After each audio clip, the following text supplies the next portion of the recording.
नमस्ते दोस्तों। क्या घर में कपड़ों के ढेरों को देखकर आप भी परेशान हो जाते हैं और सोचने लगते हैं कि पहले का जमाना ही ठीक था। 4-5 जोड़ी कपड़े होते थे, 1-2 जोड़ी घर के, 1-2 जोड़ी बाहर के, वही धो लो, सुखा लो और पहन लो। ना इस्त्री की झंझट, ना कुछ और। ना कैटेगरी करना है कि भाई ये नाइट वेयर है, ये पार्टी वेयर है, ये घर का है, ऐसा कुछ भी नहीं था। बस 4-5 जोड़ी कपड़ों में आसानी से जीवन निकल जाता था। बड़ी सादगी भरा जीवन था। और आजकल देखिए कपड़ों का अंबार लगा हुआ है।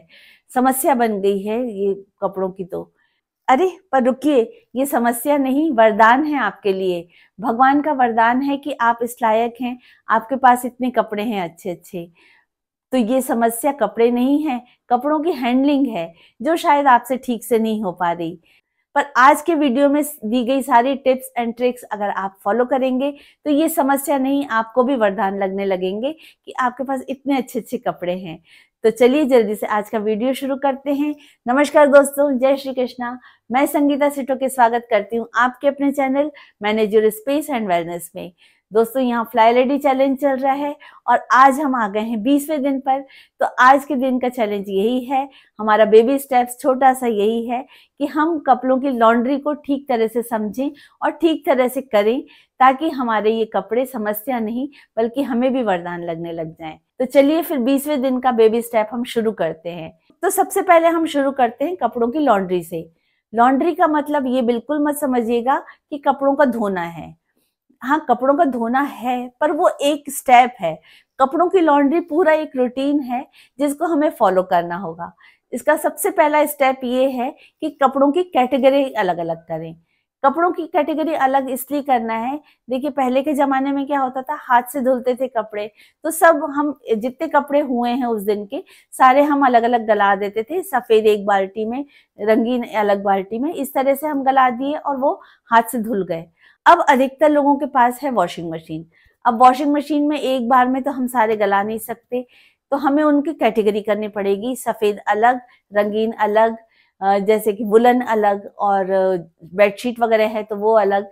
तो इस तरह की कैटेगरी हमें करनी पड़ेगी। तो जो भी हमारी लॉन्ड्री बास्केट है उसमें हम इकट्ठे करते जाएंगे जो भी कपड़े हो रहे हैं, और फिर जब हम धोने गए तब हमको पहले उसको कैटेगरी अलग अलग करनी पड़ेगी कि सफेद अलग कर लिए, रंगीन अलग कर लिए, वुलन अलग कर लिए, इस तरह से। फिर जो भी हमें लॉन्ड्री लगानी है, जो भी लोड लगाना है वो हमने वॉशिंग मशीन में डाला, और जो भी हम डिटर्जेंट वगैरह डालते हैं वो डालकर और चला दी। तो ये तो हुआ एक स्टेप। अब दूसरा स्टेप हुआ, जब वो धुल गए उसको हमें सूखने डालना है, तो हो गया ये दूसरा स्टेप। और तीसरा स्टेप ये हुआ, उनको सूखे हुए कपड़ों को निकालना है। ठीक है, तो ये हो गया थर्ड स्टेप। फोर्थ स्टेप ये है कि जब हमारे सूखे हुए कपड़े हैं उनको तह करना है। अब ये जो तह करने का स्टेप है उसको थोड़ा सा आपको ध्यानपूर्वक करना पड़ेगा। अब आप सोचेंगे कि तह करने में क्या सोचना है। तय करने में ये सोचना है कि उस वक्त आपको एक तो ये कि आयरन करना है या नहीं करना है, वो डिवाइड कर दिया आपने। आयरन अभी कर रहे हैं तो आयरन कर लें, और नहीं कर रहे हैं तो उसको जगह पर रख दें जहां भी रखते हैं। उसके बाद आपको अलमारी में रखने से पहले एक बार सोचना है। अलमारी में आपको वो कपड़े बिल्कुल नहीं रखना कि या तो जो रिपेयरिंग वाले हैं, जैसे कुछ उसमें बटन टूटी है या कुछ उधड़ा हुआ है, ठीक करना है, तो उसको उस वक्त बिल्कुल अलमारी में नहीं रखना। उसकी आप एक अलग बास्केट बना लें या कोई बैग बना लें, उसमें डाल दें, और उस बैग को आप अपने टीवी के पास रख लें। जब भी आप टीवी देखने बैठेंगी तब आपको वो बास्केट दिखेगी और आप उसको ठीक कर पाएंगी। तो एक तो हो गया ये कि आप रिपेयरिंग वाले अलग कर लें।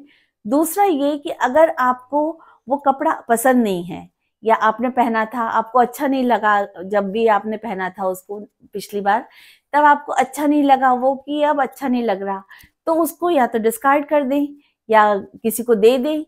दूसरी बात ये भी हो सकती है कि वो फिट नहीं आ रहा था, जैसे बच्चे ने पहना और आपको लग रहा है कि अब वो छोटा हो रहा है कपड़ा, मतलब बच्चा बड़ा हो गया है, तो अब उसको आप पहनाना नहीं चाहते, तो उसको फिर आप डिक्लटरिंग वाले बैग में रख दीजिए, जहां आपने ऐसे कपड़े रखे हैं जो आप किसी को डोनेट करने वाले हैं।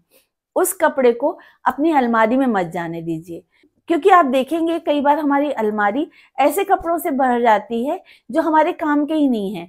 कोई या तो फटा हुआ है, कोई उधड़ा हुआ है, कोई छोटा हो रहा है, कोई बड़ा हो रहा है, इस तरह के कपड़े हमारी अलमारी में ज्यादा मिल रहे हैं।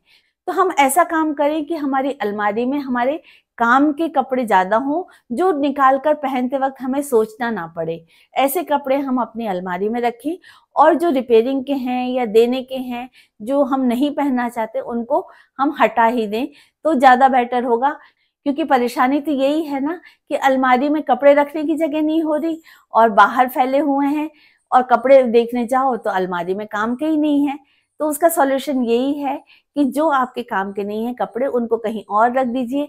अगर कोई कपड़े ऐसे हैं कि आपको फिट नहीं आ रहे और आप सोच रहे हैं कि आप वेट लॉस करेंगे और उसके बाद पहनेंगे, तो ठीक है, आप अपनी आशा बिल्कुल कायम रखिए, पर फिलहाल के लिए उसको अलमारी से निकाल दीजिए और कहीं और रख दीजिए। जैसे आपके घर में लाफ्ट हो कहीं, या कहीं स्टोर रूम हो, तो उसमें अच्छे से किसी बॉक्स में रख के और उसको वहां रख दीजिए, ताकि जब आपका वेट लॉस हो जाए तब उन कपड़ों को पहनिए और एंजॉय कीजिए।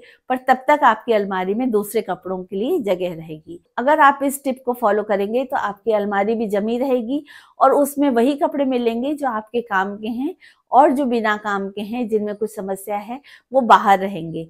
और वो कपड़े अलमारी में तभी जाएंगे जब वो सुधर जाएंगे।